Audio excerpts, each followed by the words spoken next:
Okay, hello again. Hi everyone. I am Adam. I'm the president of DiverCity Social Cultural Human Rights Defender NGO. We are an LGBT community-based NGO and we established in 2019. The aim of the organization is to promote the dissemination of pluralism and diversity and to deal with the socialization of targeted and vulnerable youth, such as LGBT people and women and young women and girls, and to defend their human rights as well as to contribute to the development and recognition of cultural diversity. Working in the field of human rights protection, social work, informational and non-formal education. We have a vision which is to have a diverse and plural society where there are equal opportunities for everybody, regardless of sex, sexual orientation, and gender identity. On the other hand, the organization works in the field of ecology. It has Eco-Diversity Educational Initiative, which is a group of young LGBTQ environmentalists and which aims to raise environmental awareness among citizens and especially women and girls, LGBTQ youth through non-formal education, through activism and peaceful actions. On the other hand, the aim of the initiative is to point out that LGBTQ plus youth is involved in eco initiatives. Talking about our activities about gender, it is worth mentioning that this is the third year that we organize different activities for Gender Equality Day in Armenia, July 27, such as 5 days gender discourse in 2020 and a webinar intending in 2021. This year, we decided to organize an online panel discussion with our partner organizations from Moldova and Armenia and stakeholders, CSOs from Georgia, Azerbaijan, and Ukraine. It is very important for us to build on international partnership to develop and improve our cooperation with our friends on the way of our fight for gender equality. I would love to thank our panelists for joining us today, and I'm grateful to them for their hard work and effort for their countries and in the world.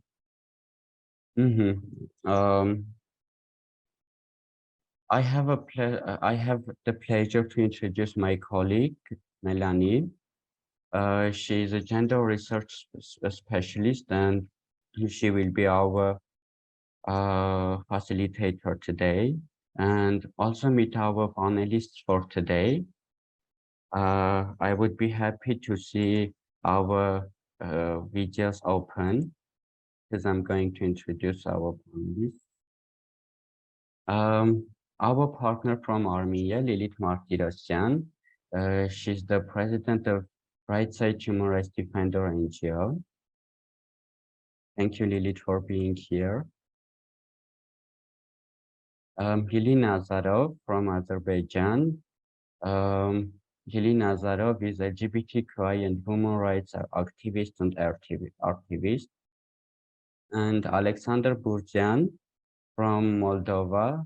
He is project assistant on civil society development of people in need Moldova and young researcher in the field of LGBTQ rights Here it would be great to see Mariam from Georgia, but Mariam Gvaratskheliya, she is co-director of Tbilisi Pride NGO, but yeah, we're still waiting. And Evgen Bilotsky from Ukraine, from Alliance Global NGO. Also, I want to introduce Anna Arutyan. Anna Arutyan is from Society Without Violence NGO, and Gender Equality Day was founded by Society Without Violence NGO in 2010, if I am right. And today we host Anna Arujantu. As I know, you are co-founder of SWV NGO, and I would like to give the floor to you to talk about the history about this day, and yeah, that's it. Myself. Thank you, Artak. Thank you for the nice introduction. Welcome, everyone. I'm really thrilled and honored to be here.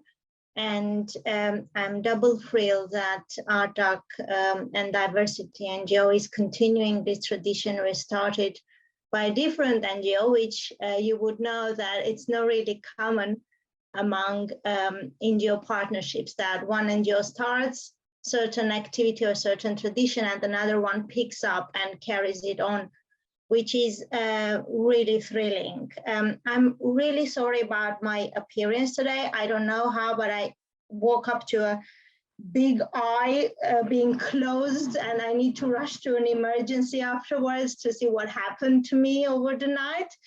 And I will be succinct and we'll leave the floor to your discussion. When I was thinking and I was asked by Artak to talk about the history of this day, and I saw the title and I thought this is perfect, because the one thing that I can manage to say in 5 minutes is that when we started this, I think it was probably a bit earlier than 2010, we had in our mind the gender dichotomy, you know, the gender binary of mostly thinking and organizing activities for the promotion, for the campaign, if you want, between the equality of women and men.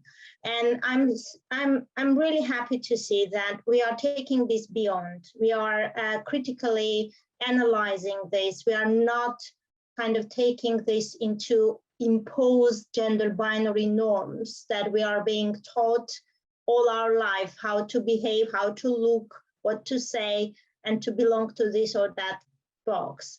Yeah, along all the activities that we have done for all those years, probably at the beginning, most of them, they were, as I said, addressing the equality issue between women and men. And I must say that as a person who has been into gender studies for whole life, and now I'm based in Oxford and I carry on doing the work from here, again, understanding gender. I'm still trying to understand gender. I'm really happy that we didn't stop between this gender binary understanding.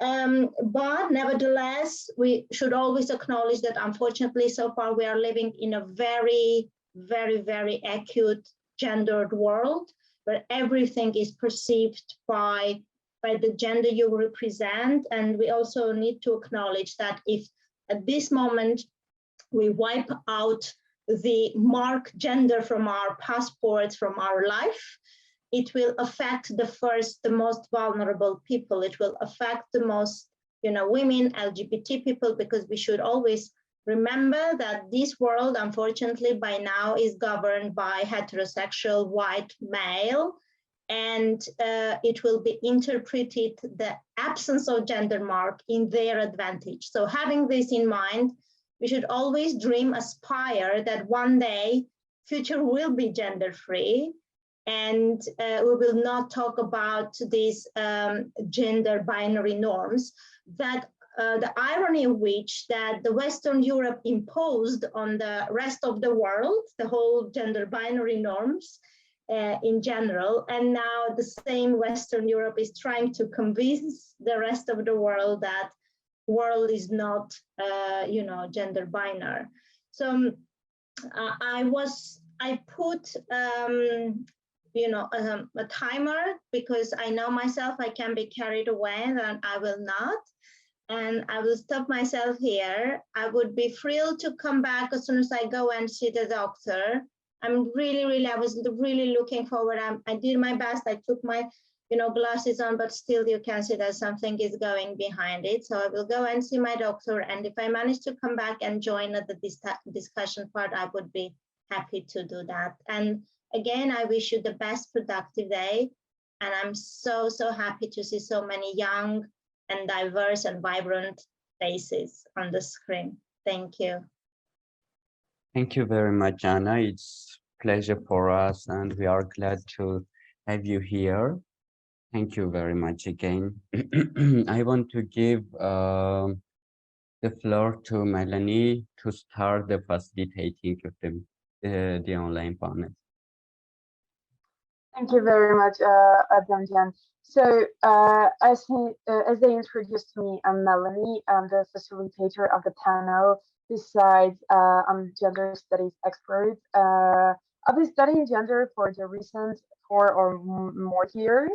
As a little child, I've always been concerned about gender, thinking about how it reflects in our lives, in our country, and what the standards of gender are up to nowadays. So I couldn't get any answers from elderly people. So I decided to dive into this topic by myself and explore it on my own. I also went deeper into this topic so much that I decided to translate the article gender on Wikipedia from English into Armenian, because I believe that every person around the world should be able to have the access to literature in their own native language, which means that Armenians in past wouldn't be able to read any information about gender on the internet. However, it's a basic need for people, I guess. So I did that, and that's when Artak and I met. We got so close that we started to work together, and we've been working together for half a year or more. So when we were talking about organizing an event on July 27th, and his idea was to have an online panel discussion, I immediately agreed with them because it was such a hilarious idea, and I'm super excited to be here to facilitate the panel. Well, without much further ado, I'm going to just talk about the slogan of the event, as you may already noticed, which is "Future is Gender Free." Well, it was one of the options, honestly speaking, and I'm really happy that we chose this one because it illustrates, shows the whole idea of this panel discussion and the urgent problems and issues we currently have, not only in our countries, but also around the world. Well, the first question I'd love to ask our marvelous panelists, and I'm going to introduce each of them separately again, but first of all, let's just touch upon the question, which is, in your opinion, as you live in a country where there are gender-based discrimination reflections, how do you think they reflect in your country? And what cases you can illustrate on that? That is, if possible, just bring some examples of how discrimination based on people's gender, sex, sexuality, orientation, etc., is shown on daily basis. And just jumping to introducing our panelists. Our first panelist is Lilith Martirosyan, who presents Right Side NGO. She's a trans woman, trans rights activist, and human rights defender working in Armenia. Coming from one of the most transphobic and homophobic regions of Armenia, she became the best regional volunteer only when she was 15 years old. Starting her path since 2011, Lilith has managed to cooperate with local and international organizations, and her specific areas of expertise include trans people's rights, human rights, people living with HIV, refugees, sexual and gender minorities, and other disadvantages were sex workers. So Lilith, I want to give the floor to you to talk about the reflections of gender-based discrimination in Armenia, and also bring some examples if possible. Hello, everyone. Again, thank you very much for introducing me. Artak, thank you very much for organizing this event, this very important event, because it's very important that we can have a cooperate with international organizations. It's very important for our work, our organizations, personally. Yeah, thank you very much. I want to add that our organization focused on transgender and sex workers community, especially, but we're doing LGBT issue, but in our focus on transgender and sex workers community, because most marginalized group, the transgender and sex workers community, sometimes facing discrimination, hate speech, hate crime in different areas, in outside, in social platform, and as a Armenia society, it's very homophobic, transphobic, Christian country. They sometimes discriminating transgender people. They don't want to see transgender and sex workers community in Armenia. And they want to see two gender, male and male, female. It's sometimes transgender people facing discrimination in international airports in Armenia, in police stations, in court stations, in the shops, public different spaces, public transportation, the taxis, anywhere.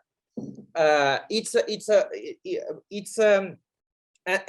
right now, after the war situation, transgender people and sex workers community facing discrimination more, because a lot of people who died in the war space, their mother and father said, not my son, I want to they said that my son died in war space. It's not your space, LGBT people. It's not my son, the space that died. It's a very difficult that sometimes they starting protest and political situations sometimes use LGBT issue, different political interviews, meetings. I want to add that right now more difficulties that this government don't want to cooperate with different NGOs, especially LGBT NGOs, because right now they say first point in our work, it's a war situation, to solve the war situation and a political situation. But sometimes our organization, different organizations send the different reports, hate speeches, hate crimes, to send different international organizations how happened in Armenia. I have a minute or no? Yes, you do have a minute. Yeah. I want to say that we have two big cases. First, it's a strategic cases. First is after my speech in National Assembly, we have a one case in Human Rights Court, European Human Rights Court, and we are going to send second big case about one transgender people about the gender marker, because in Armenia not solved the gender marker in passport. It's a very problem. because the transgender people want to go to different European countries or different countries, they facing discrimination, different people, because in airport person, when sit in check-in, they open the passport and see the transgender person look, it's different, but gender marker, it's a different. And after they starting discriminating transgender people. I can share a lot of cases, but unfortunately we have a time. We can send the different reports about the hate crime, hate speeches against transgender and sex workers community. Yeah. Yeah, thank you very much. You raised so many important issues and problems in Armenia that are urging, especially the gender marker. So people in Armenia do not have the chance to change it in their passports, which is a big problem because their appearance is different, their feelings are different, but the gender marker is different from that. So thank you very much for talking and introducing to us all these, especially the good news. So summarizing in a positive, with a positive note is always important. Heading to our next panelist, first of all, they are just one of my closest friends, a good colleague, and I just realized that they are a shy person because when talking and introducing panelists, they didn't introduce themselves, and I was like, my God, why didn't they do that? I'm going to do it myself. So meet Atak Adam, who is founder and president of DiverCity NGO, human rights defender of vulnerable groups, environmentalist and vegan activist. Adam is an independent trainer on topics of sexuality, gender and pollution. They have been in human rights protection and activism for more than 5 years. Working with marginalized groups, women and girls, people with disabilities. So the floor is yours, Adam. I want you to again talk about the same question, the same problem. How, in your eyes, gender-based discrimination is reflected in our country, and what cases can you cite in regard to this? Thank you, Melanie. Yeah, we can talk a lot. So I am going to talk mostly about gender-based discrimination during conscription.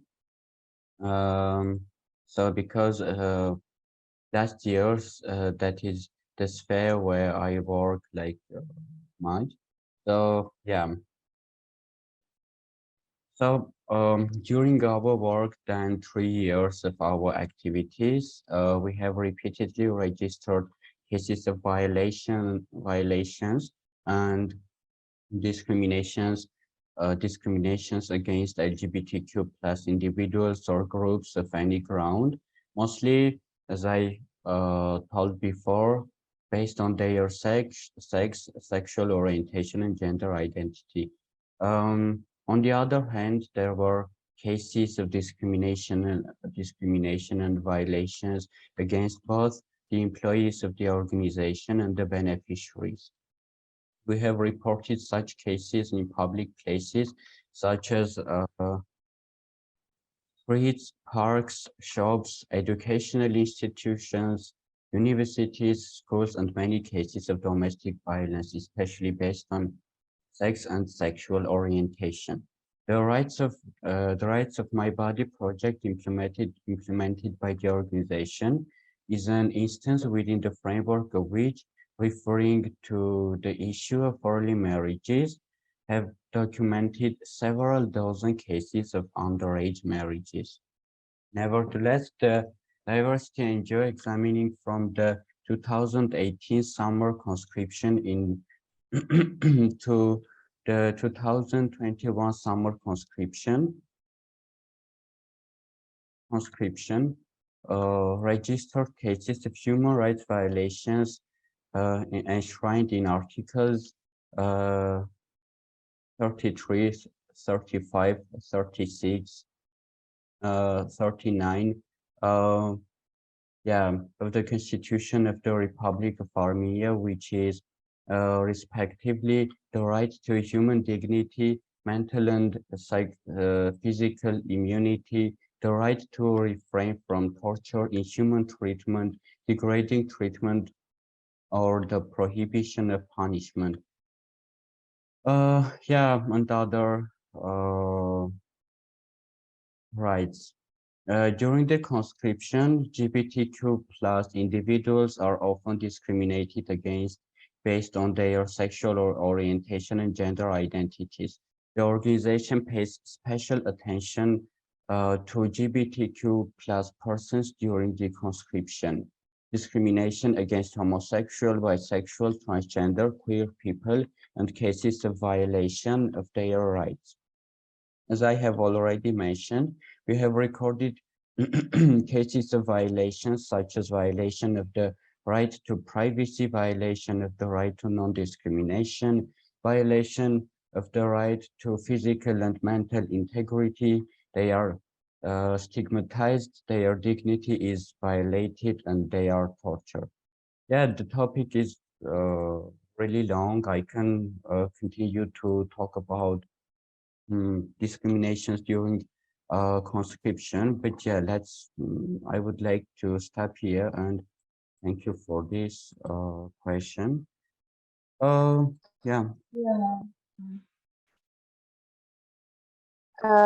Thank you very much. I remember months ago when ATAC was introduced, when DiverCity NGO was introducing the report on violation cases during the conscription, and we were talking about it. We were having discussions for hours, so this is such a large and extended topic that can go on discussing for days maybe or more. So thank you very much for bringing this to the surface, because it's again one of the aspects of gender-based discrimination in our country, and as an Armenian I can relate to it. Although I haven't gone through all that, but still I feel what it is. So our next panelist, whom I have my pleasure to introduce, is Lily Nazarov. They are LGBTQ+ and women rights activists working with Azerbaijani queer community on issues related to human rights. They have been working as a trainer on sexual reproductive health and gender for a long time now. As a nomad activist, making murals on the topics of anti-discrimination and queer rights.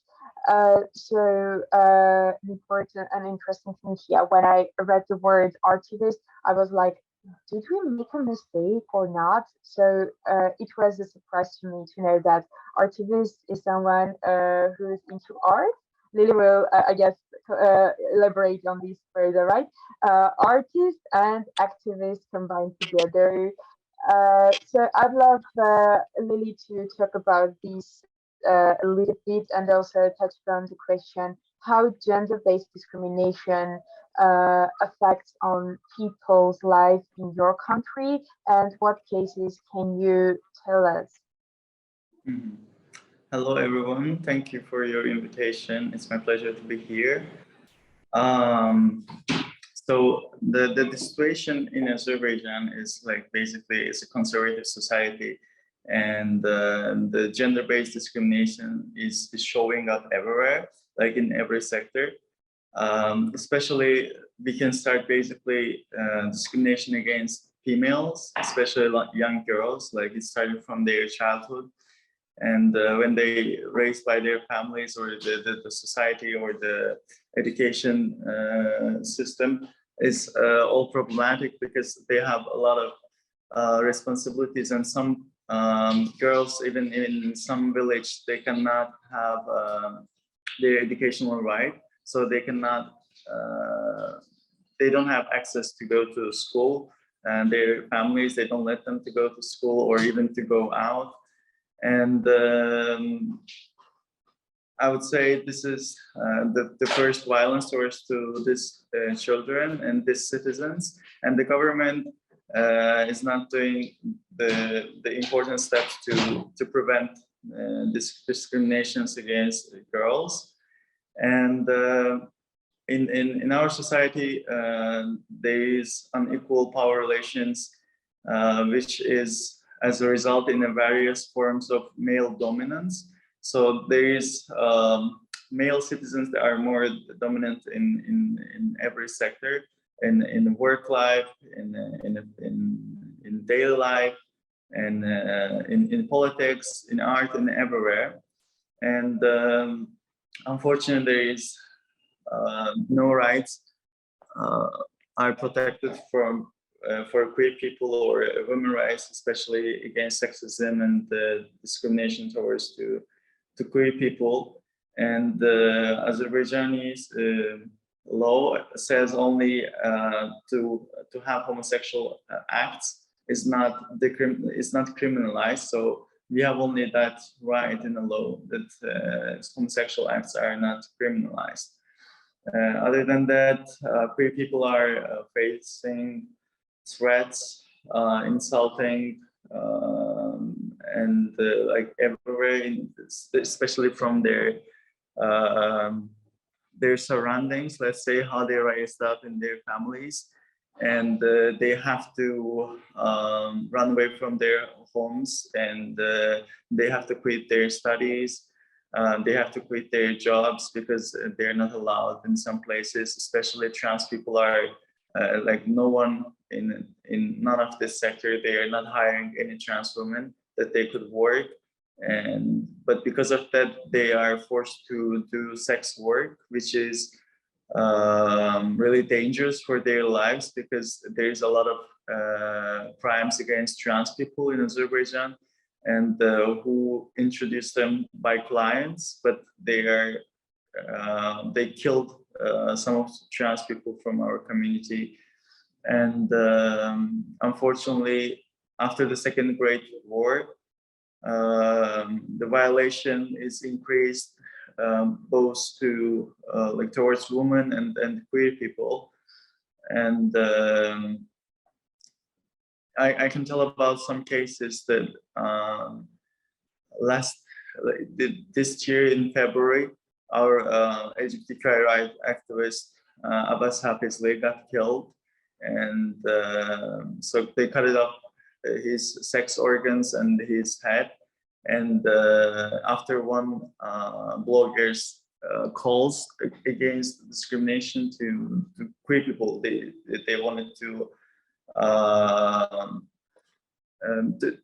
they asked the people and to do something with queer people. They don't want it to us in our society, and this went viral. And we did a lot of complaints to the governments, to the police station, to the authorities, but they didn't take an action, and they didn't do anything to prevent it. And at the end, LGBT rights activists got killed. And unfortunately, right now, the court process is going on, and they are trying to remove the word as a hate crime for this case. So as you see, in our society, queer people, they're also forced to flee from country to move somewhere, but also there's a lot of restrictions towards that because like of visa problems, restrictions. We need visa for EU countries and more other safe countries, let's say like much more safer countries, or financially they cannot provide to move somewhere in other places. So I think the queer community facing a lot in Azerbaijan, and also they some of them unfortunately are being under pressure, and they basically suicide, and they cannot struggle anymore and fight anymore because they feel dispowered, and that's why the society, they don't back them up. So they feel loneliness and all of these difficulties. So they decided to die and or otherwise to find a way to leave the country. Yeah, thank you very much.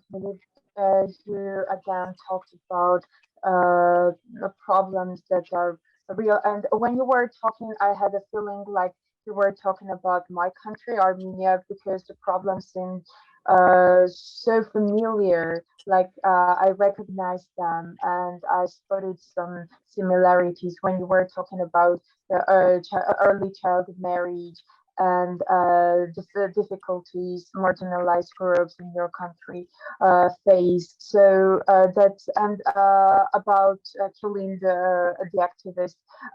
That's a pity. I'm sorry, but we are going to talk about the actions that we as activists can take to eliminate discrimination and prevent such cases. So again, thank you very much. Our next panelist is from Moldova, Alexander Burdian. Just a quick, brief summary information about him. Currently, Alexander is a project assistant on civil society development at People in Need Moldova and young researcher in the field of human rights with a strong focus on LGBTQ+ rights, striving to include a multidimensional approach in his writing. A recent graduate of International Relations and European Studies program, who conducted a thesis on international human rights regimes. Alexander, I'd love you to talk about the same question, same problem, and tell us how gender-based discrimination reflects in Moldova, what cases what cases happened in your country, and which one are worth emphasizing and mentioning. Hello, everyone. Thanks you very much for joining this discussion. I'm really, happy to see so many different activists from different places telling their stories, experiences, and basically everyday work, which is so socially important. I would try to focus my presentation a bit from the academic perspective, trying to talk more about the system, trying to talk more about the, what is the situation on the general level. So probably you already know that Republic of Moldova has a patriarchal society with traditional gender relations, which involves conservative perceptions about the role of women and men in society. This issue has an impact on various domains of life. Hence, for instance, in 2021, there was conducted a country gender profile analysis that showed that women's reputation in the society is being affected by stereotypes such as being weaker, less talented in business than men, and not fully recognized as political leaders. Women, unfortunately, have basically a low rate of employment, even though women have a higher level of education than men. This is a very interesting, combination of statistics. Women continue to be underrepresented in decision-making positions. However, here is a very interesting dynamic as well. Thus, for instance, in 2020, only 24% of women were represented in the Parliament of Moldova, but at the same time, approximately 50% of women were judges in 2020. So we see a very different dynamics in terms of political representation and then representation within the state system. Very unfortunately, women are more often victims of domestic violence. So it's about 65% compared to men. The major shortcomings regarding the response to gender-based violence provided by the 2019 report of OSCE showed that social norms, attitudes contribute to inequality and high prevalence of physical and psychological violence. Violence against women is underreported to the police and other organizations as there is a lack of trust in the institution that should provide support and services to victims. Specialized services for women survivors of violence are lacking and need to be improved, including for disadvantaged groups of women. So just now, basically, to switch a bit my discussion from the gender-based discrimination more to the LGBTQ plus rights domain, according to the 2021 report of the Council for Preventing and Eliminating Discrimination and Ensuring Equality, LGBTQ plus people are the least accepted minority group in the Republic of Moldova. Multiple politicians use instigating messages towards LGBTQ plus people. So far, opinions of the general populations are categorically against LGBTQ plus manifestation in public spaces, against LGBTQ plus marriage, even though there is a slight advantage for supporting the idea of LGBTQ plus people having equal access to goods and services. We see that a good part of survey participants are opposed to these fundamental rights. 42% believe that same-sex relationships should be punished by law, and 27% believe that LGBTQ plus people are often HIV positive. And there is actually another basically thing that perspective of the republics that there is an idea or kind of like a perception that if the Republic of Moldova would join the European Union, this is basically dramatically raised the, how to say, the percentage of LGBTQ plus people in the society.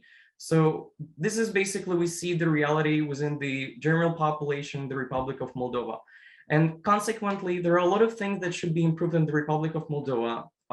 The gender profile of Moldova stated that due to fundamental gender relation changes in the contemporary societies in the West and the effects of the migration phenomenon in Moldova, certain changes actually in particular in regard to social dimensions can be observed. So for example, you might probably know that we have a female president, and a very huge success that basically happened in 2022 when in May, the Republic of Moldova finally ratified Istanbul Convention, basically, which will put more responsibilities on the state in regards of preventing and combating violence against women and domestic violence. There are a lot of work that needs to be done by multiple actors, but somehow the paradigm is, I don't know, step by step is changing, but there's still so many multiple problems within the society that needs to be that we basically as activists needs to focus on and basically attract and advocate for a real change. Thank you so much. Thank you, Alexander, for the statistics, for the data that were just in time. Well, often they are needed for us to have a clearer idea about what the reality is, what the image is. And I see how much work has been done in Moldova, but as you mentioned already, there is still a way to go. But the good news is that the government of the Republic of Moldova has taken the starting point of the path leading to eliminating discrimination against minorities in your country. So that's just amazing. Thank you very much. As Mariam Adam, I guess she hasn't joined us yet, right? She's not here. All right. And I'm going to introduce you all our last panelist, Yevgen Bilotsky, right? So he's a manager of paralegal networks, LGBTQ plus and human rights activist. In 2019, Yevgen was the Equality March organizer in Kiev, right? Hello, nice to meet you. We are honored to have you here. Yevgen, will you comment on this question? How gender-based discrimination is reflected in your country, and what are some examples of gender-based discrimination in Ukraine? So just describing the situation in your country. Okay, thank you. I now have a little question. Now it's only about gender discrimination, about sex and other. No, discrimination based on sex, sexuality, orientation, and so on. Okay, let's start about gender.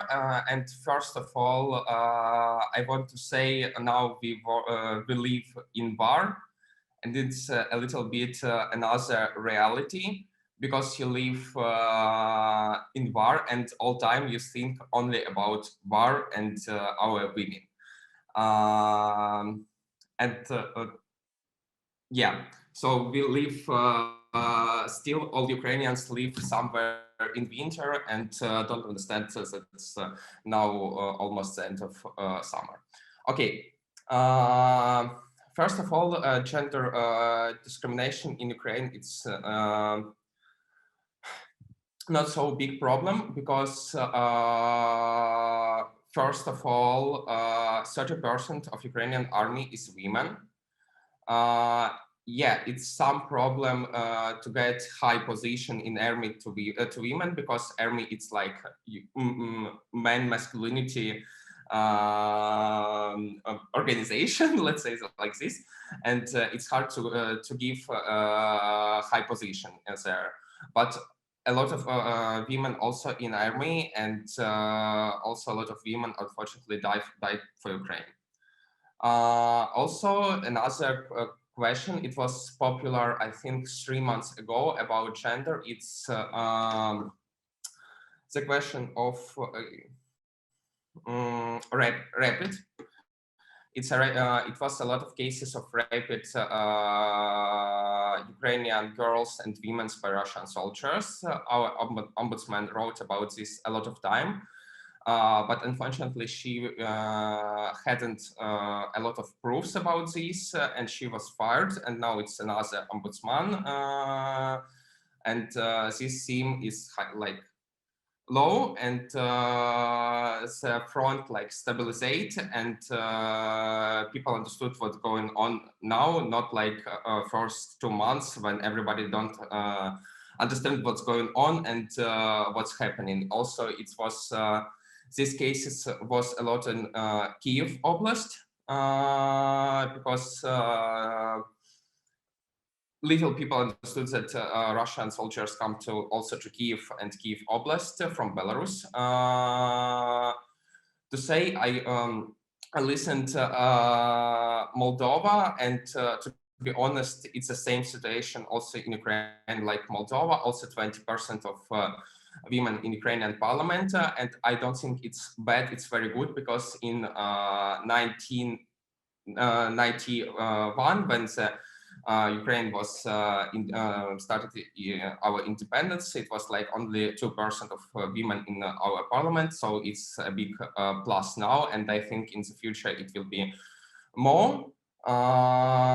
So we'll see.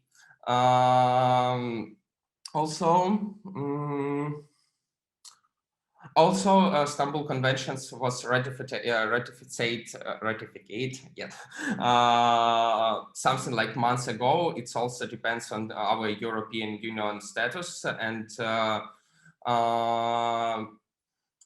I think we need time to ratify it, because the police work now not very especially good, and the police will be like make what Istanbul convents, but now they haven't got time to learn more because of also of the war, and this happened. Also, the one big question about gender discrimination, you know, it's start from the war, because I don't know how this can call discrimination, but this was happening in Ukraine.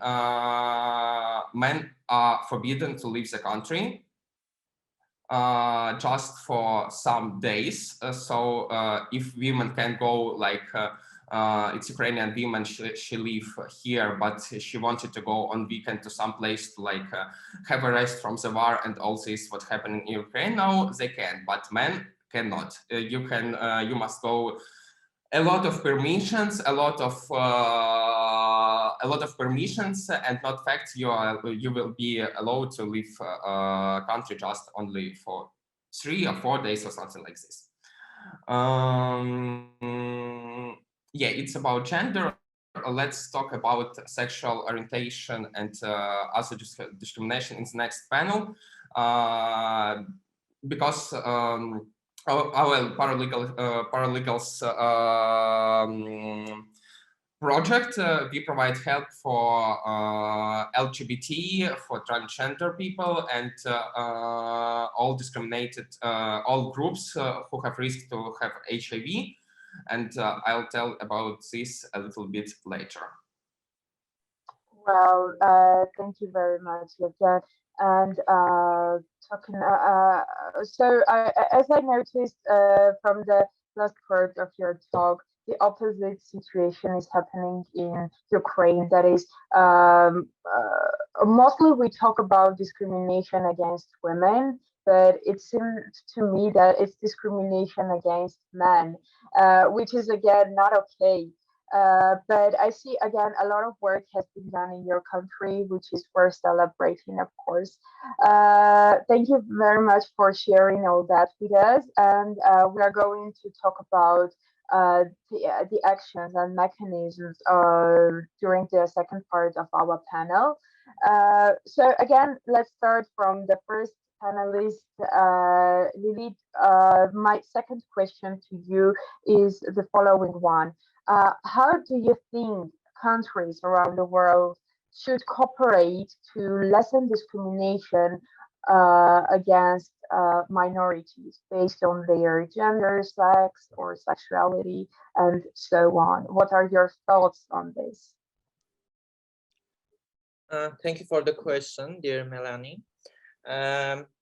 So I said that that it's very important that we have organizations, different countries who want or who can cooperate with our organization, different organizations who are doing very important work about the gender issue.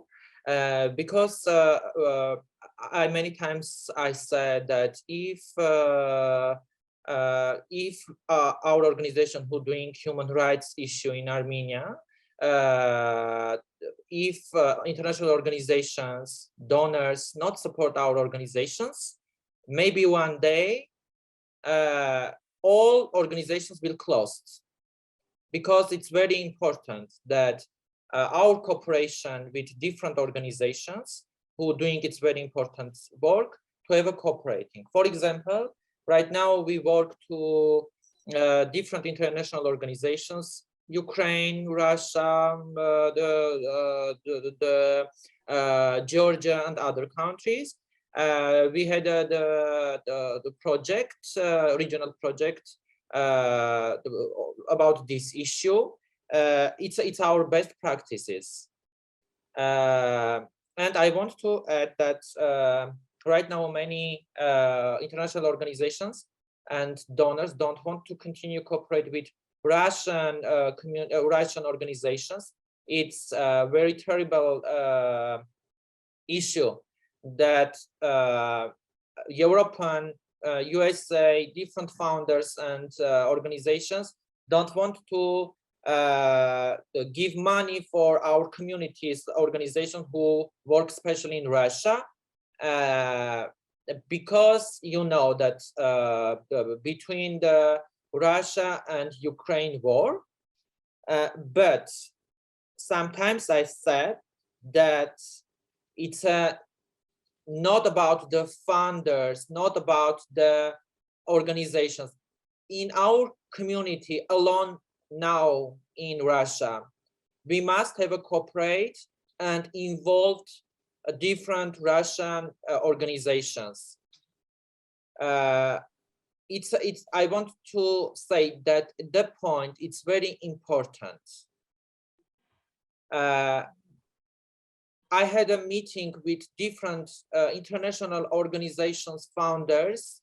I raised this issue because they said that we want to leave the Russian. We don't want to give money. It's a support the Russian government. But I raised this issue that it's not about the government, the Putin regime. It's about our sex workers, LGBT and transgender community. We must stand with our community. It's very important. Please, all our organizations who here on Zoom platform, different countries, involve our communities from Russia, because they need our help. Other hand, right now it's very difficult situation. Refugee from Russia and Ukraine. You know that our colleague from Armenia know that right now a lot of refugees and citizens from Russia and Ukraine here in Armenia. We must help the refugees and our community representative from Russia. It's very important too, because they alone, they need our help. It's will be give the job, give psychologists, legal and other services. Yeah. How about the gender area? Right now we want to give the Russian law about gender marker in passport and use and adapt in Armenian, because we want to sometimes Armenian government, our Armenian society, they say you take every time the European or USA laws and want to change society minds, but this time we want to say that Russian transgender community problem, it's about the gender marker, it's easy. You must take the law about the gender marker and adaptation in Armenian to solve this issue. Yeah.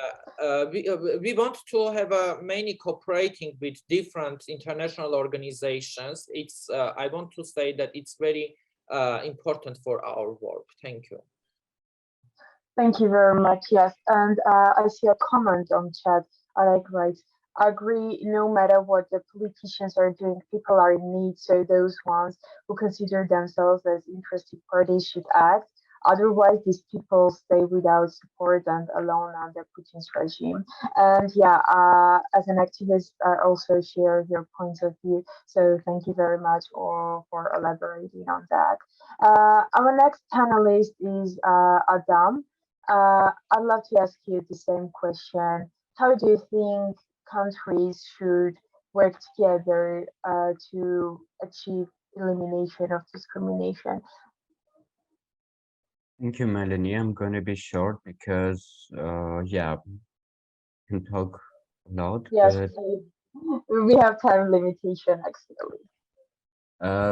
I think this is such an urgent problem nowadays that we decided to, yeah, organize this panel and to listen to possible solutions to decrease the discrimination, gender-based discriminations, and to gain gender equality, not only in our countries, but also around the world. So I've done some notes. What can we do? So I would like to share my notes for everyone that we can use, we can realize, we can implement to make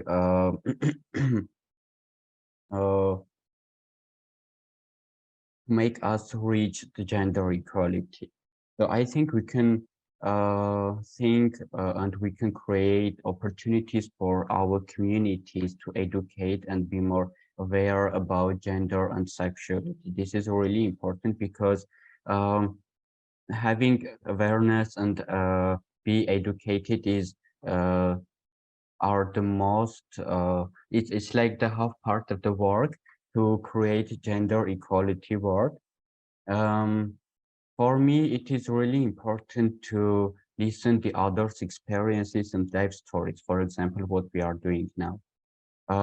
establish portals and networks between international LGBTQ communities, or we can share our success stories and help each other to advocate for gender equality.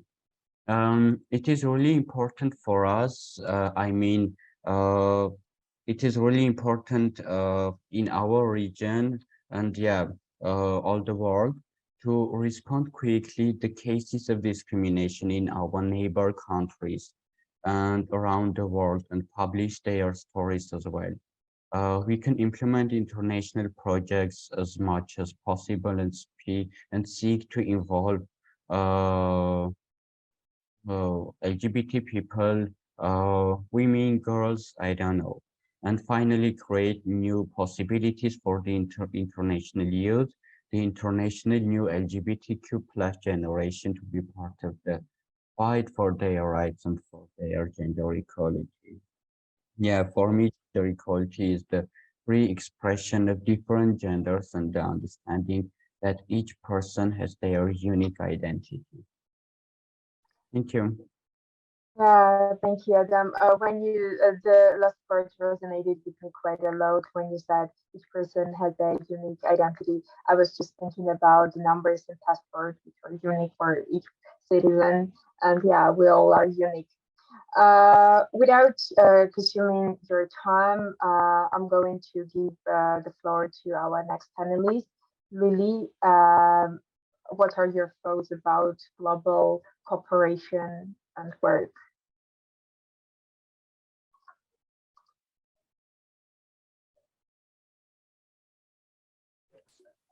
Which Lily is it? Is it me? Yeah, it's you.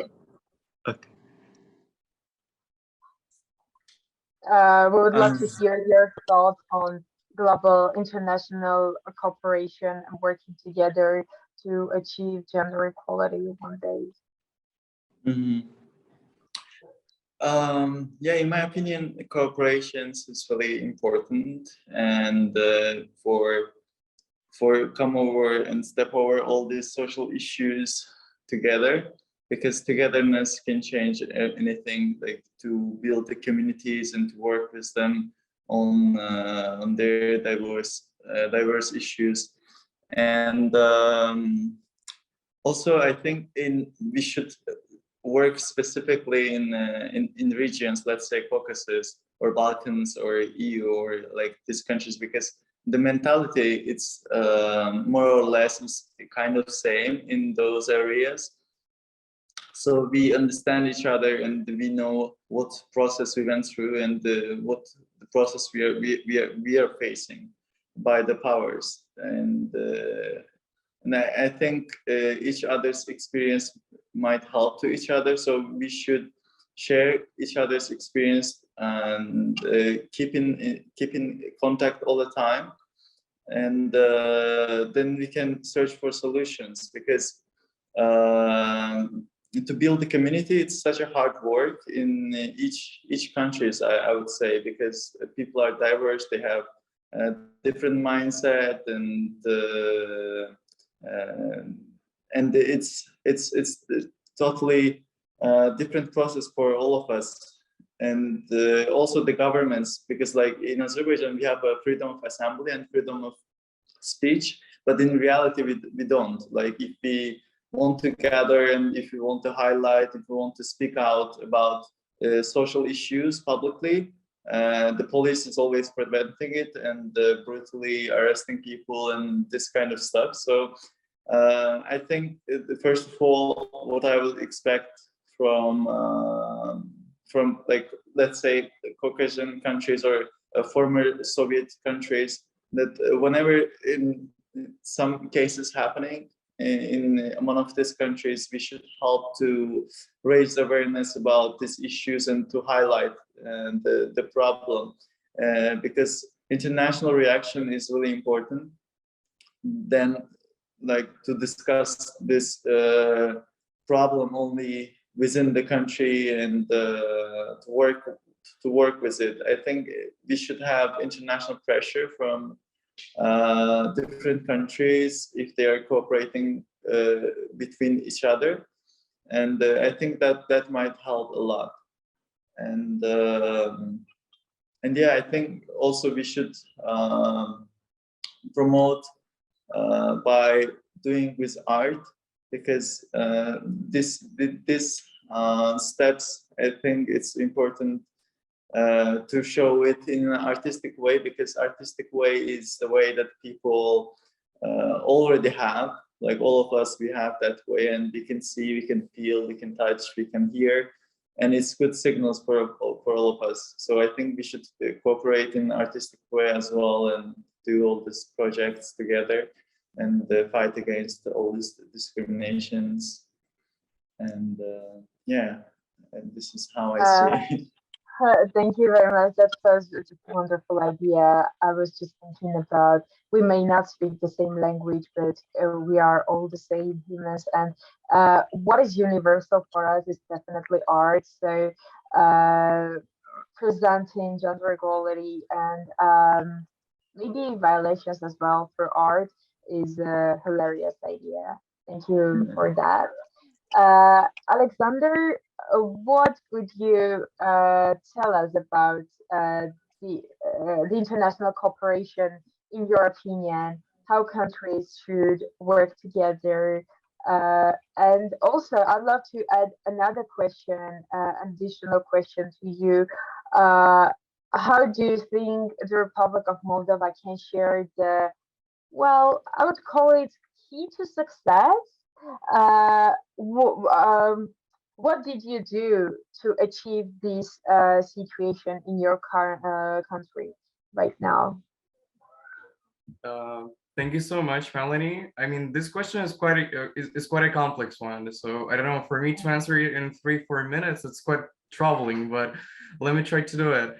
So I would say that it's like this question requires to have like kind of like a multidimensional approach, in the sense that if we talk about like some international cooperation or cooperation within countries, we kind of like need to focus on needs that need to be done from the perspective of international actors. So basically countries, in terms of standards and practices that should be put in place in order to lessen discrimination based on sex, sexual orientation, and gender identity. But of course, I mean, the main argument would be to have more engagement from the governmental representatives of the international level, which requires a lot of political will. But unfortunately, we'll know that it might take quite some time, basically, and based on the history of like all the human rights standards development and like treaties, conventions, guidelines, it takes a lot of time. So therefore, I would really concentrate more on the bottom-up approach, basically, or how civil society engagement can contribute to the change, especially from the international perspective. So all of us as representatives of civil society actors from various countries are the representation of their communities and their constituencies. In the same time, they hold like, basically we and like other people hold a vast expertise in our specific fields, be it gender equality, protection of LGBTQ+ people, or other socially important domains. Hence, on the international level, there should be a strategic engagement of civil society actors from different countries in order to facilitate knowledge sharing experiences, especially in the field of research, because I think if we have a really nicely elaborated, dense research and knowledge foundation, we can really we can create some very innovative solutions how to react to the societal changes, how we can advocate more effectively for policy change. Each actor in its specific countries possesses a lot of valuable knowledge in terms of data, in terms of practices, know-hows, and methodologies.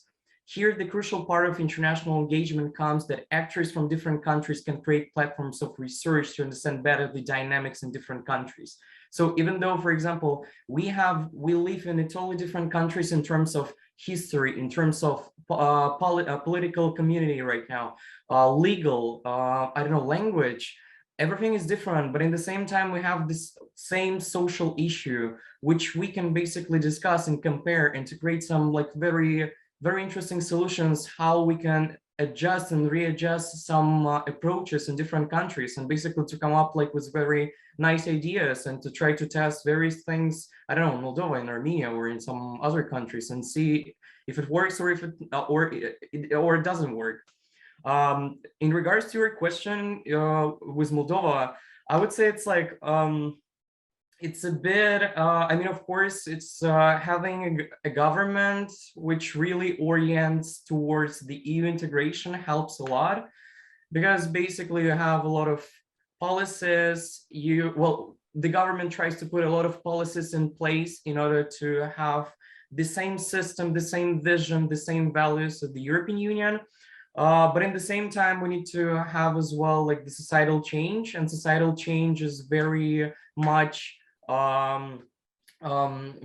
achieved by not only the governmental kind of like how to say inputs or like basically actions, but from the part of the civil society actors. So basically organizations that work every day with their communities.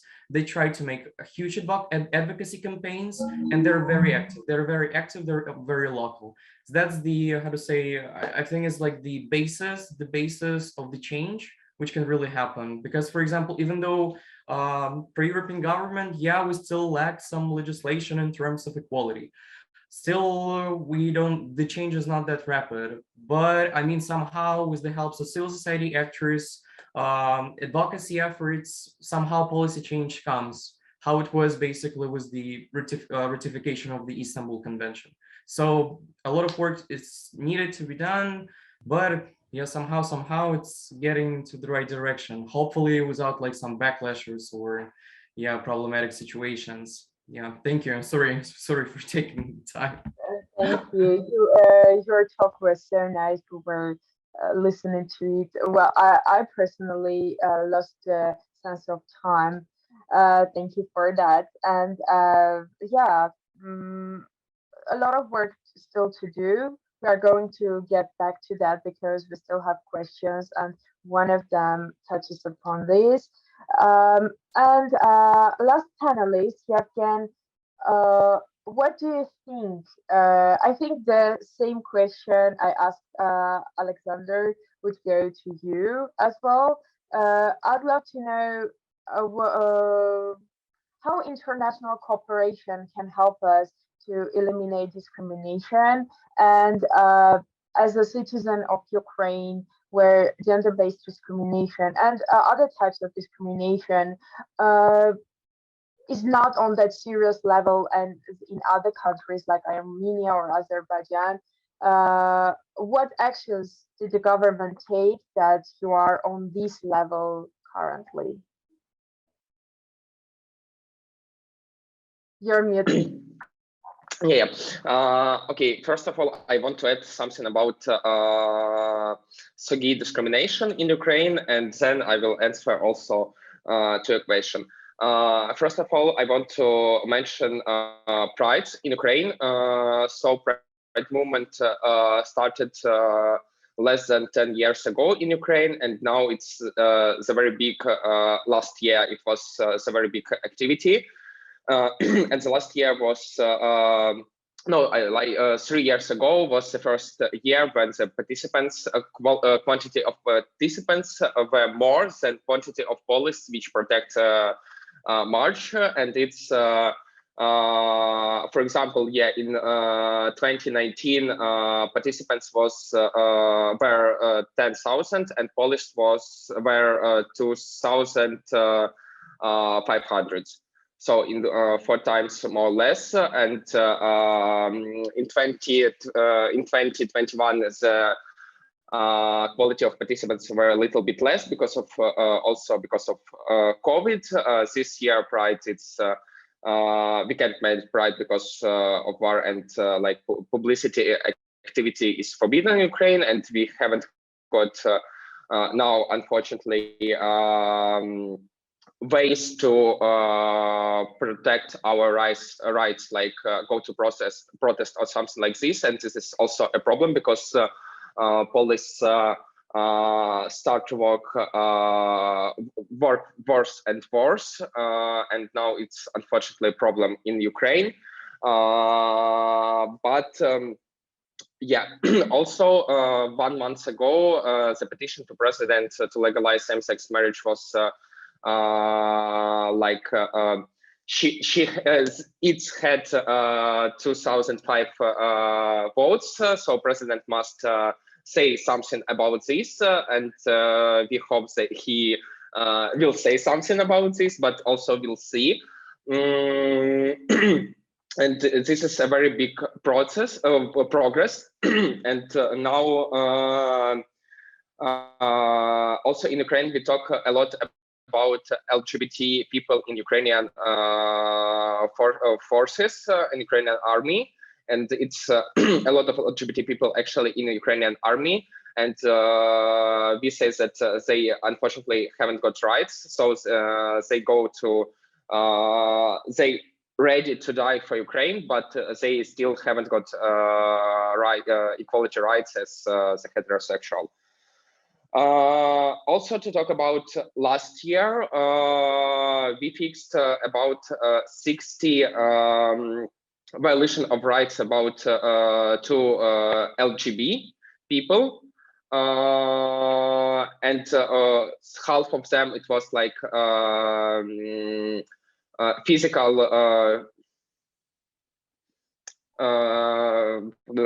physical to give me a moment, violation, sorry, physical violation, and also you say a lot about sex work in your countries. I also want to say about sex work in Ukraine. Unfortunately, it's also still forbidden in Ukraine. And police, a lot of people in Ukraine actually pay for sex also before war, and war it's and when war started, more and more people started to use it because of different mental and physical changes, and unfortunately it's still forbidden.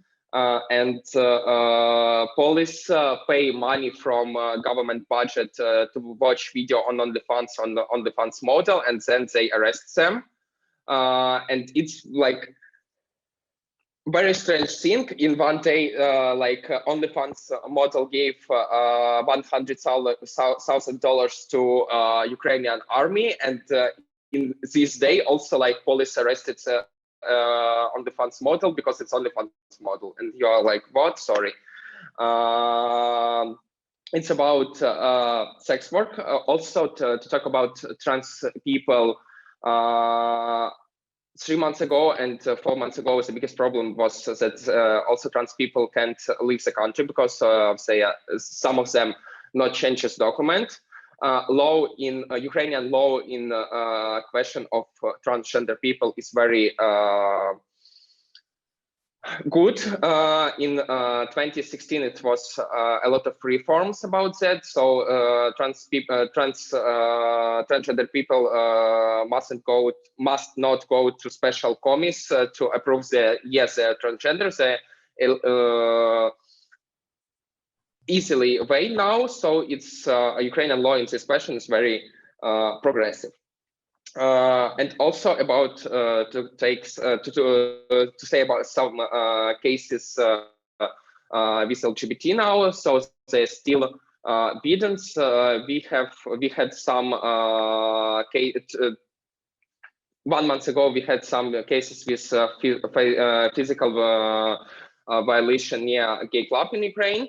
So it's not gay club. It's just like gay bar because it's nothing work after 11 o'clock. 11 p.m. in Ukraine, but was some beaten. Also, we had 5 cases with discrimination gay in army.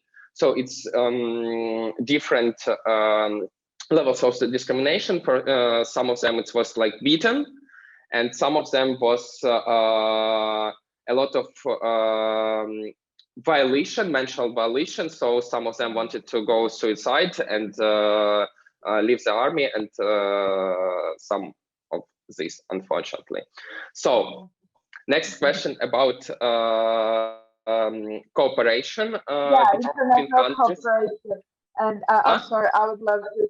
Okay. We're talking about international cooperation, but I'd love to ask you to keep it short because of time limitation. We should still have some time for further questions from the audience. Just a minute or two. Just a minute or two for you to talk about international cooperation as well, and then we should jump to other questions from the audience. Okay, 1 minute. Cooperation. I think the more attention will must attend to Ukrainian-Russian war, because if Ukraine, in the case, I believe that Ukraine will, but if something gets wrong, because Russia go to other countries, and we will talk about this in your country, and not about gender discrimination, other kind of discrimination, other problems. We will talk about that. And now, it's a little bit hard now to talk about gender equality or something question about feminists, when 5 months ago, 20 kilometers from my home, thousands of people were killed because of their Ukrainian. So it's a little bit hard, and international cooperation must also give more attention to this war. And now, unfortunately, I'm very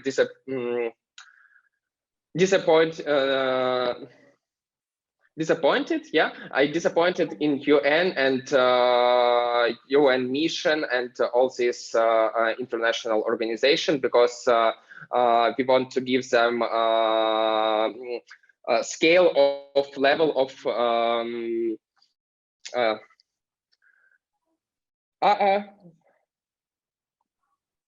give me a moment. Concern.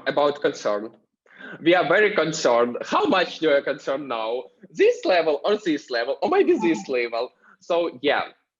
Thank you. That's all. Yeah, thank you very much. It is actually hard, and I remember after the 44 days war in Artsakh, it was again difficult for minorities in the Republic of Armenia and Artsakh to talk and to raise their problems when a lot of people were being killed simultaneously or had been already killed. Yeah, so this really resonates with me and my nation. Thank you very much for your thoughts and comments on all that. Before summarizing our panel, we had the audience actually had the chance to ask their questions to panelists. I'm going to read some of them. And the first one, I'd love to ask Lilith.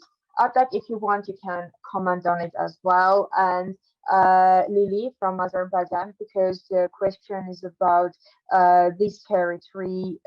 So it says, what kind of cooperations would you like to see with your Armenian colleagues to build partner organizational relations?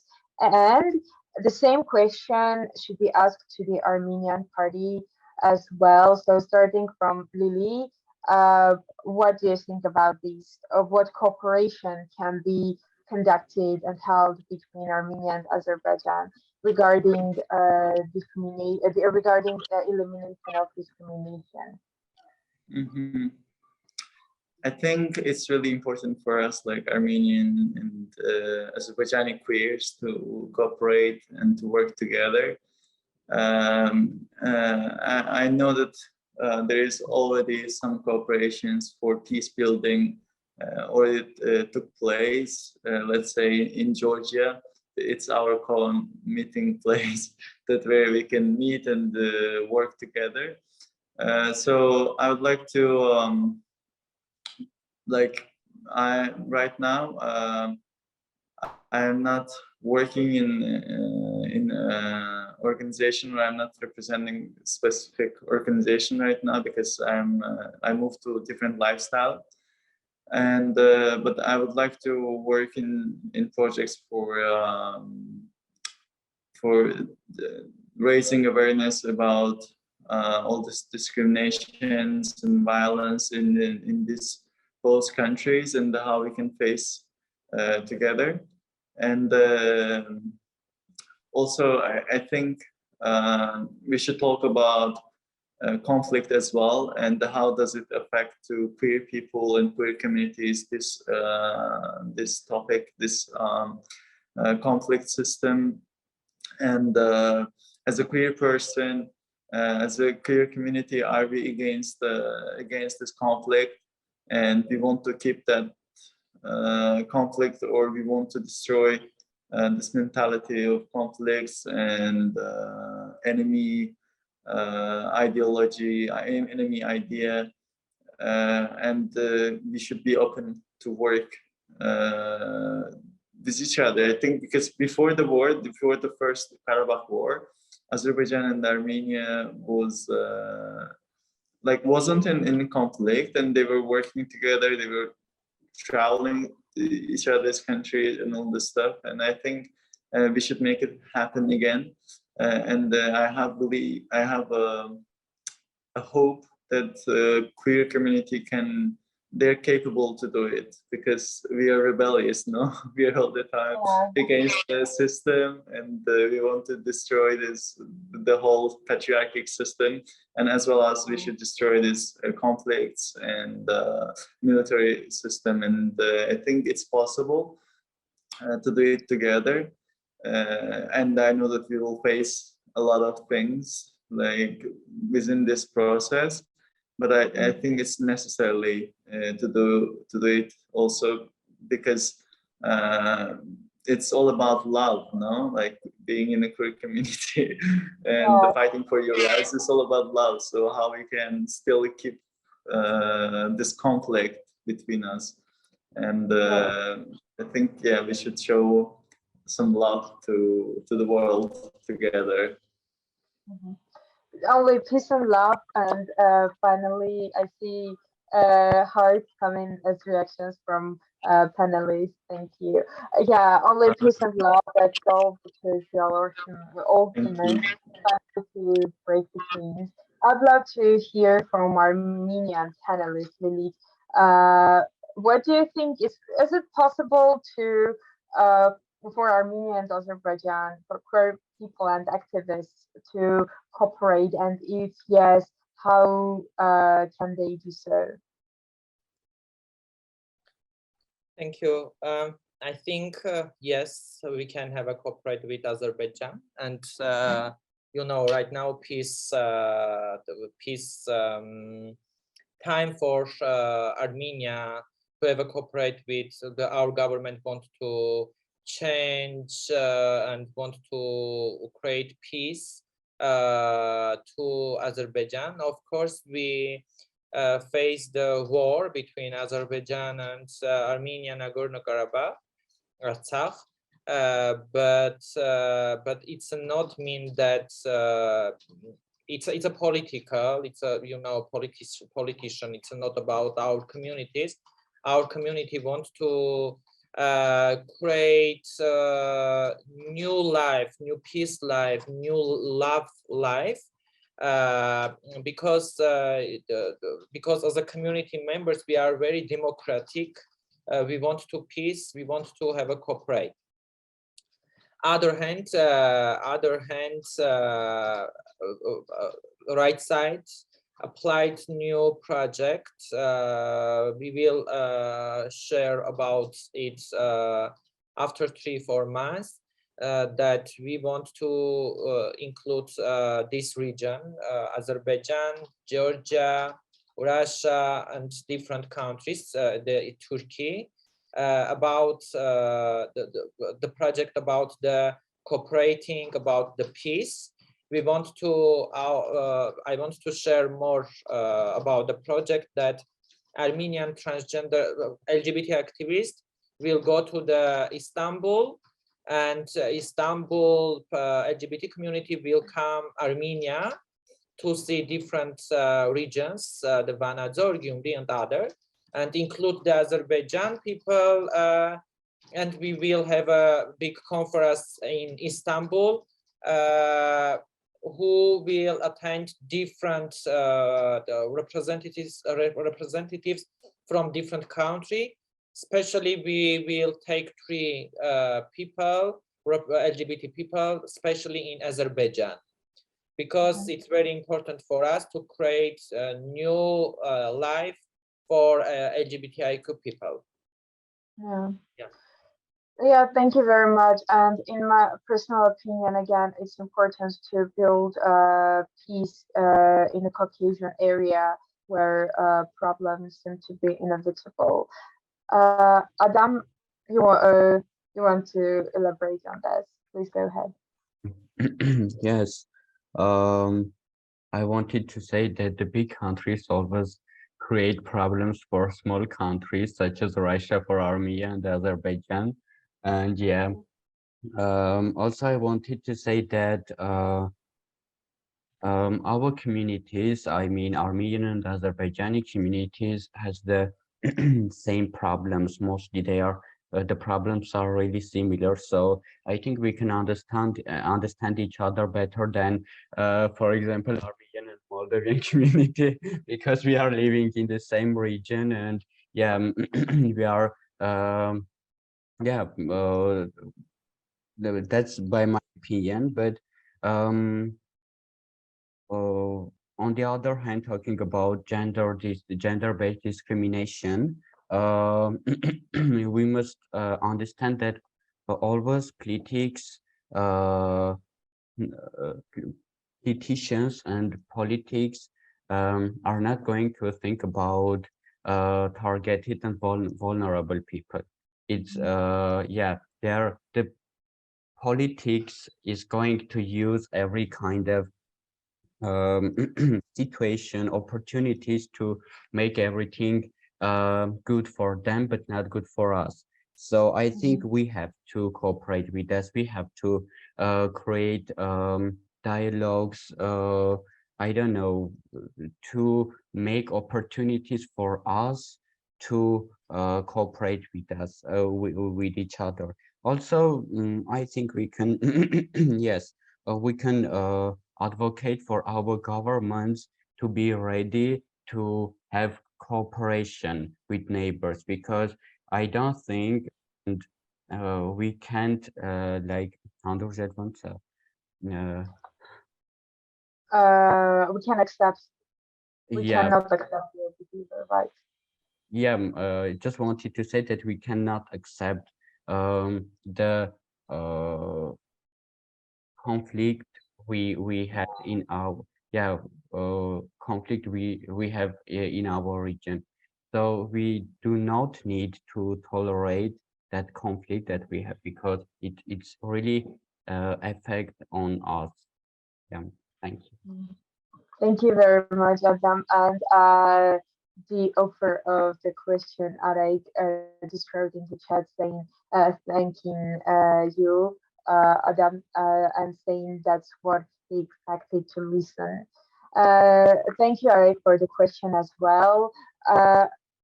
Another question I would love to ask one of our panelists is I think I'm going to ask Alexander the following question. Are there, so the question was written by Lucy Martirosyan from Armenia. It says, are there any international Christian far-right groups that you know of funding anti-LGBTQI efforts in your country? And what are the main challenges facing those NGOs in your country? So just two questions. Merged together, and so I repeat the question, or I think I had some bad connection, like with my internet. So if I just a second. If I understood it correctly, so you're asking, is there like some international donors that would support LGBTQ+ organizations? International Christian far-right groups. international Christian far-right groups. Yeah, that are funding anti-LGBTQ plus efforts in your country. So how is the situation about the funding those NGOs in your country? Well, for now, I would say that it's I know this kind of like research about like this international funding by like Christian groups, like some NGOs and some basically sometimes even governmentally owned like NGOs, let's put it this way, which is happening in Central and Western Europe. But for instance, in Moldova, I mean, I would say that it's like some there might be some links with some organization that might, how to say, support specific political forces in the same time. So yeah, some conferences regarding the how to say, like this very like this traditionalistic values and this kind of like gender roles. Yeah, they do exist, and there is kind of like this how to say, a campaign against LGBTQ plus rights, but I wouldn't name it like as a really, how to say, I wouldn't say it's really strong and we can see something unusual. I would say it's just a really, how to say, routine thing of, I don't know, some political actors to do some hate speech things like towards LGBTQ plus people. I do not see, personally speaking, some huge kind of like, I don't know, such a huge force or such a huge, I don't know, flow of, I don't know, new ideas, some radical methodologies, how to create a backlash specifically in regards to LGBTQ plus in Moldova. But I wouldn't say that they do not exist here. But currently, I think I don't have this specific information how to answer this question. But in my personal opinion, they exist. We can see some movements, but those movements are rather, I don't know, typical rhetorical ones. So they existed, they exist, they all the time appear before the elections, especially when some political actors want to, I don't know, to scapegoat some other, I don't know, political forces, because, yeah, and of course targeting LGBTQ plus or some other gender issues. But now I would not, I mean, I don't know names. Let's put it this way. I don't know specific organizations that are funded. In this sense, I'm lacking some information, but yeah, from my perspective, I see the situation to be how I already described. So yeah, thank you. Thank you very much, Alexander. Yeah, it was quite a lot of information, actually. Thank you again. Yevgen, I'd love to ask the next question to you. Yeah, so the question was written by Maurice Hoffner from Luxembourg. It says, which are the most urgent challenges regarding gender equality in your region? What societal non-state actors are or could be allies for a gender-free future?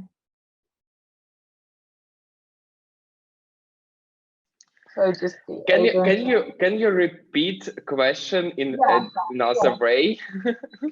Yes, sure. So what are the most urgent challenges regarding gender equality in your country and in your region?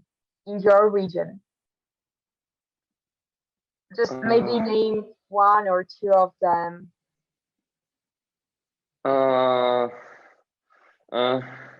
The biggest challenge, okay. I also want to add before your question about far-right groups, because I know this team, because I worked in this team. So 3 years ago, and these 3 years ago, we had two organizations, far-right organization, and first organization gave their money from Russia. It was some research, and we were sure that they give money from Russia to anti-LGBT, to fighting with LGBT community and against LGBT. But now it's they not exist. Some their leaders leave countries. Some of them are still here. And 4 months ago, we had the situation when the far right, one of the most famous far right person go to army, and one LGBT activist said, I will be very happy if he will die. It also was a very big mistake because yeah, he is he's a big dick. But now he's an army, and we will come back to this team after Ukrainian win. So this one point, and second point, and answer to your question about gender equality, I think the biggest problem is time. So I think if the war didn't happen, we will be like the same gender equality as, for example, some European country as Germany or Spain, let's say these countries. I think in 5-6 years, because Ukraine is very progressive, we move very fast in the gender equality and equality questions. But at this moment, we will see what's happening after Ukrainian win, and I think it will be something especially different, different questions, different challenges. Yes, thank you. And we have another question in the chat box.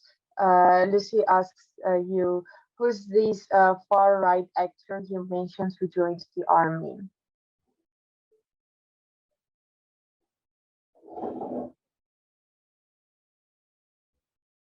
Yeah, it's a me. Sorry. Yeah. She was asking you, who is this far-right actor you mentioned? Yevgen Karas. Yevgen Karas, I write it in the chat. Thank you very much. And Lucy, again, thanks for answering the question. Finally, our last question, which I'd love to ask Adam, is the following one.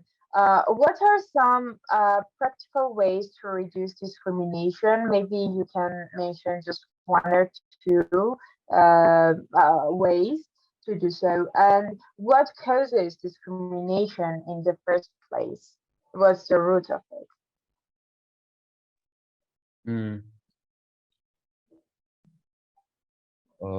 Reducing discrimination and stuff that bad habits in countries and societies. It's really hard because we need to understand the reasons of the discrimination. But based on my experience, what I usually do is to create life stories, to share my experience, to make opportunities for others. I mean, other LGBTQ plus people or women and girls to share their experience, their stories, their life stories, or I don't know.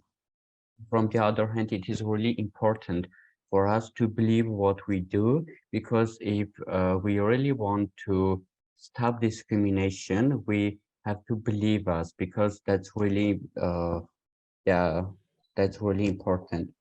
Also, it is important to educate our communities to make them aware about, as I have already mentioned, about gender and sexuality, to make ready them to stand for human rights and to fight for equality. I don't know. Yeah. Maybe that's it. This is my short answer. Yeah. Yeah, thank you very much, Adam. And the question was written by Lilia Nazrukhanyan from Armenia. Thank you, Lilia, for the question as well.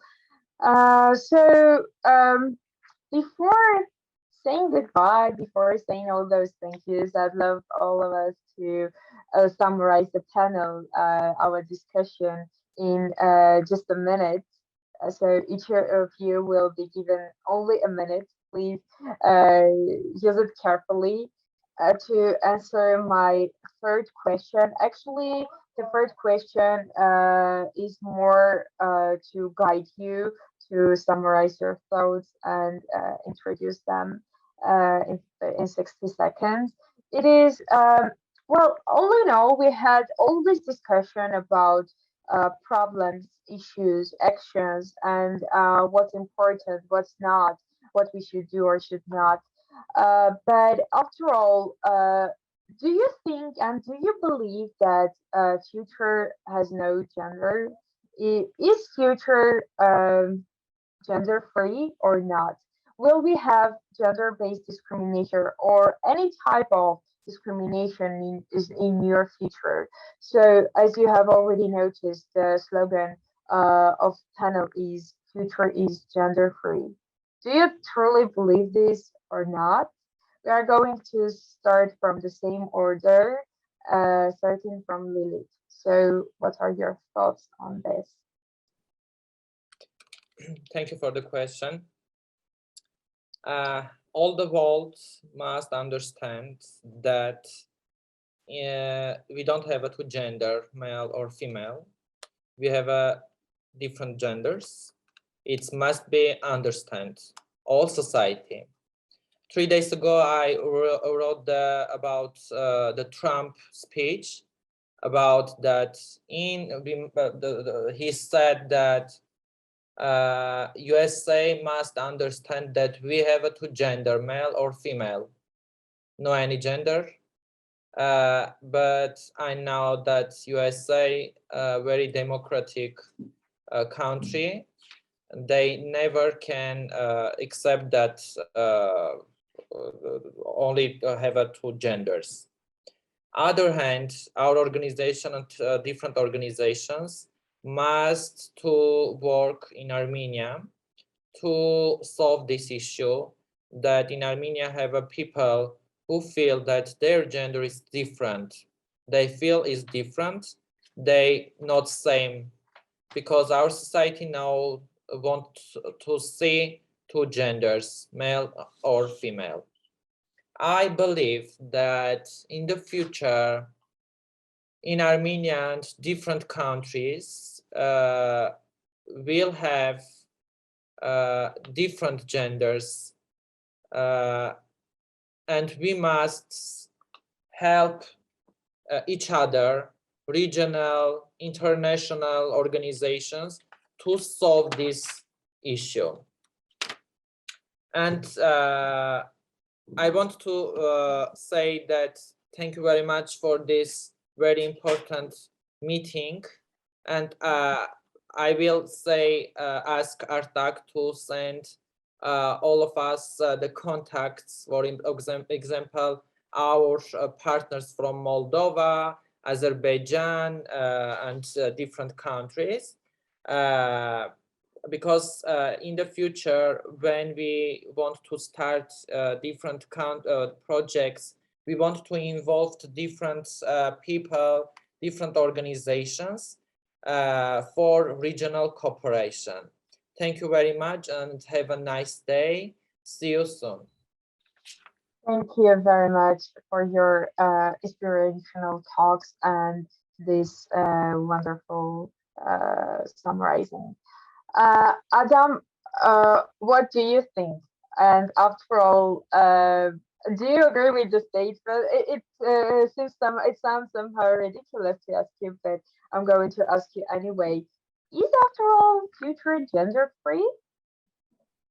Of course, future is gender free. Yeah, I believe that future is gender free. I think of a near future as a time when my friends they can like to express their gender identities as freely as it's possible. Yeah, I truly believe that our efforts will have a positive effect on the future. And yeah, I believe that this kind of discussions and this kind of I don't know, talks, events can make future to be gender free. Thank you. Thank you very much. Lily, what do you think about all this?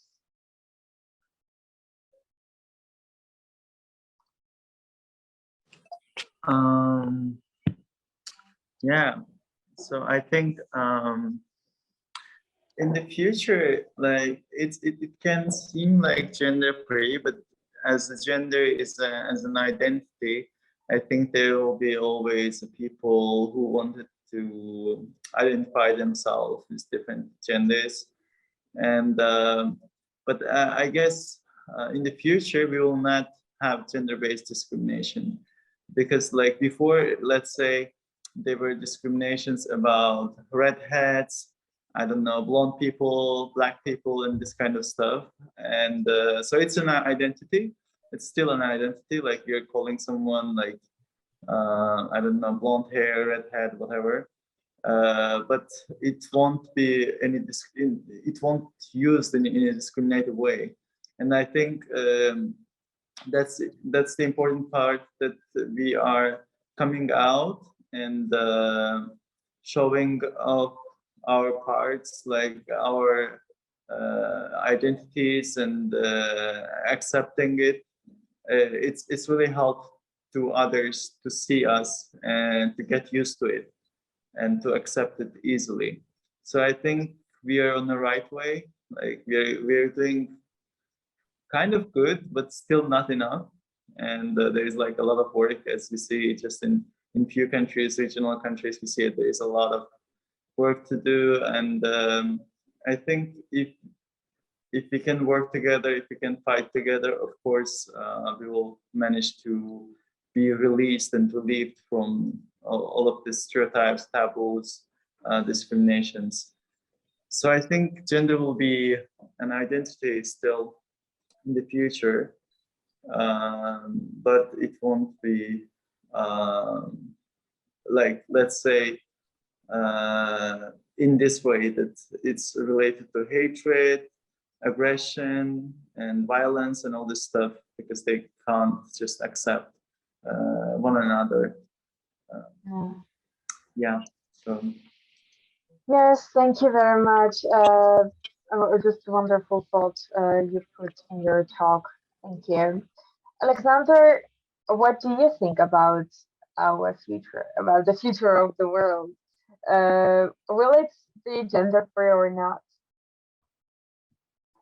Thank you, Melanie. So I think right now it's just it's very complicated. It's very complicated to say what is going to be in the future. I mean, but currently I would say that like having a lot of inequalities in multiple societies, in different countries, in different regions, we just need to have more. We just need to have something more, I don't know, creative in terms of policies. I don't know, projects that we do as, I don't know, NGO workers, to be to have them more, I don't know, gender sensitive, to have them more gender transformative, basically, and to apply them and to mainstream them in all our activities, basically, in order to seek to challenge, basically, and transform rigid gender norms and relations through critical reflection and questioning individual attitudes, institutional practices, and broader gender norms. So I think with proper policies, with proper communication and projects, we can really achieve through education that people will be just, I don't know, free from like this, like societal norms, in terms from the societal norms that makes them feel hurt in the society, that puts them in I don't know, in chains, or constrain them from being who they want to be. So I really hope that we will come to the future with that this kind of like restrictions or this limitations will not exist. But it requires quite a lot. And now I'm not, I mean, in terms of estimation, we cannot even make it, but somehow it's how other participants already said, it's changing, it's really changing. And it's like, we'll see how it will be, if the future will have gender or will not. Hopefully it will be something that all the people will enjoy, some individuals, and basically people will feel the same way, people will feel free, basically, with their own identity. Thank you very much. And yes, I agree with you on some level. And finally, again, what do you think about future? Can it ever be gender free, or we should not have a hope?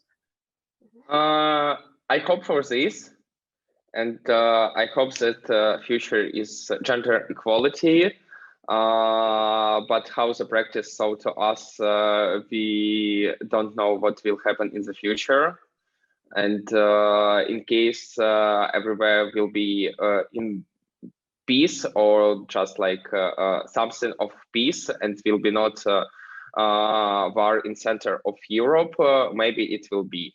I hope that in 100 or 200 years, gender equality will be, but unfortunately not now. But all of us, all of NGO workers should do steps to move forward to this equality. Yeah. Thank you. Thank you very much. We have a nice Armenian expression. It says, "Time will show, time will prove." Yeah, I couldn't have just not referred to it. Thank you very much to everybody. It was my absolute pleasure to facilitate this panel discussion with these amazing people. And I'm happy to give the floor to Adam, who will summarize the panel as he started it. Thank you, Adam, for inviting me and relying on me, so believing and trusting me. Thank you very much. Thank you, Melanie, for helping me to organize this event, and thank you all to be here. And I want, to thank Alexander, Melanie, Evgen, Lily, and the others to be here. Thank you very much. Yeah, maybe that's it. If you want to hear more, I don't know. Thank you very much.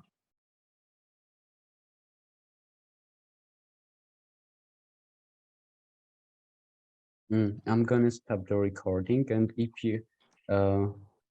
if you have something to add, you can stay and discuss and have I don't know, but if you don't, we can just stop the meeting. Yeah, I think we have